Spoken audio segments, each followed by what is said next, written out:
గుర్తుంచుకోండి, చాలు 25 ఏళ్ళు ఆయన్ని ఎన్ని రకాలుగా ఇబ్బంది పెట్టాలనో ఎవడో ఒకడు తల్లా తోక ఉండదు. వాడు 5 ఏళ్ళు ఉంటాడు, తర్వాత పీక్తాడు.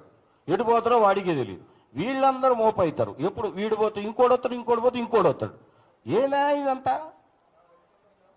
మీరు ఎప్పుడో ఒకటి గుర్తుంచుకోండి, తెలుగుదేశం పార్టీలో ఉంటూ ఒక క్రమశిక్షణ కలిగిన నాయకుడిగా ఉంటే ఉండు, లేదు అంతే. అసలు నువ్వు ఢీ కొట్టలేని వ్యక్తితో ఢీ కొట్టాలని అనుకుంటే మాత్రం ఆ బజార్లో కూడా నువ్వు తిరగలేవు. ఇంకోటి, నువ్వేదో సినిమా వేస్తే కాల్చేస్తా అంటున్నావు. ఏం కాలుస్తావు? నీ ఊర్లోనే కాదు, నీ ఊరు చుట్టుపక్కల ఉన్న అన్ని థియేటర్లలో ఈసారి ఎన్టీఆర్ గారి సినిమా పడుతుంది. వాపు చూద్దాం. ఆయన మీ ప్రభుత్వం పర్మిషన్ ఇస్తే నీ బోర్డు పెత్తనం ఏది? మళ్ళీ మధ్యలో నీ పర్మిషన్ ఎందుకు తీసుకోవాలా? ఎవరి కోసం తీసుకోవాలా? మరి ప్రభుత్వానికే చెప్పాల్సి ఉండే, నా ఊర్లో కుదరదు ఎన్టీఆర్ గారి సినిమా వేయొద్దని చెప్పి నువ్వు ప్రభుత్వానికి చెప్పుకోవాల్సి ఉండే. నువ్వెందుకు అభిమాన సంఘాలకు ఫోన్ చేసి బెదిరిస్తున్నావు? This is not right.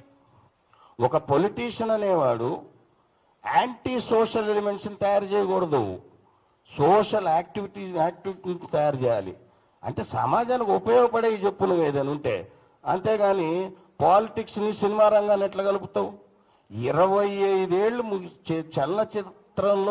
చలనచిత్ర రంగంలో మా హీరో గారు ఎన్నో ఆటుపోట్లు ఎదుర్కొని ఆ స్థాయికి వచ్చారు. కాబట్టి ఆయన గారు ఆ రోజు వార్ 2 ఫంక్షన్లో ఏం మాట్లాడారు అసలు నువ్వు విన్నావా?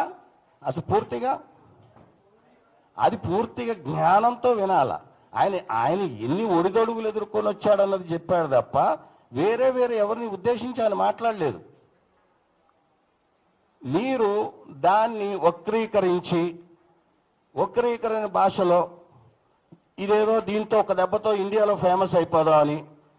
స్వామి, అది కుదరదబ్బా. అది ఎన్టీఆర్ అనే వ్యక్తి పలు భాషల్లో, పలు రాష్ట్రాల్లో, పలు దేశాల్లో చాలా ప్రముఖమైన నటుడు. ఆయన ఇచ్చే సందేశం కోసం ఎదురు చూసేవాళ్ళు చాలామంది ఉన్నారు. అలాంటి గొప్ప వ్యక్తితో ఈ భూత పురాణం అనే ప్రసాద్ ఏమిటికి మాట్లాడతాడు? ఇప్పుడు మా అందరం కోరుకునేది ఒకటే అండి, ఈ మిస్టర్ సోకాల్ ప్రసాద్ ఎవరైతే ఎమ్మెల్యే ఉన్నాడో ఆయన గారు ఏదో ముందు మాట్లాడేసి రాత్రిపూట తెల్లారుజామున అది జోష్లో మాట్లాడిండో ఎట మాట్లాడిండో ఆ 3 కంటే అది మీరే అర్థం చేసుకోండి. నెక్స్ట్ డే ఏదో ఒక బెడ్రూమ్లో కూర్చొని ఒక సెల్ఫీ వీడియో తీసేసి పెట్టేసి నా పని అయిపోయిందని చేతులు దులుపుకుంటే కుదరదు. మీరు బహిర్గతంగా అందరు ప్రెస్ వాళ్ళని పిలిచి, ఎన్టీఆర్ అభిమానులను పిలిచి, అక్కడ బాధ్యుల్ని పిలిచి, మీరెవరికైతే ఫోన్ చేసి బెదిరించారో ఆయన్ని పక్కన కూర్చోబెట్టుకొని మీరు క్షమాపణ చెప్పండి. ఇక ఇంతే ఎన్టీఆర్ ఫ్యాన్స్ ఏమన్నా వాళ్ళు సైలెంట్గా ఉంటారు అంటే ఇక అయిపోయింది. 25 ఏళ్ళు ఎదురు అయిపోయింది. ఇక ఆగేది లేదు.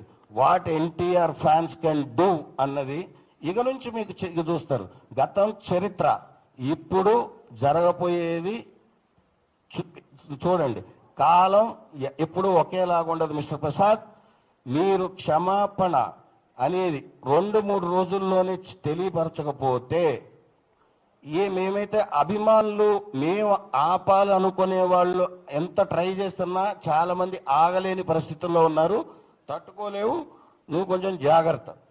నువ్వు అతన్ని ఇమీడియట్గా మా అభిమాని ఎవరినైతే బెదిరించావో, అతనికి ఏదైతే ప్రాణహాని ఉంది, ఏదో అతన్ని ఏదో చేస్తా అని బెదిరిస్తున్నావో ఒక్కసారి టచ్ చేసి చూడబ్బా. థియేటర్లో కాల్ చేస్తా అన్నావు, అసలు నీకు దగ్గర ఎన్ని ఉంటాయబ్బా? థియేటర్లో ఎంతమంది ఉంటారబ్బా? నువ్వు ఎవరి మీద పోగలుగుతావబ్బా?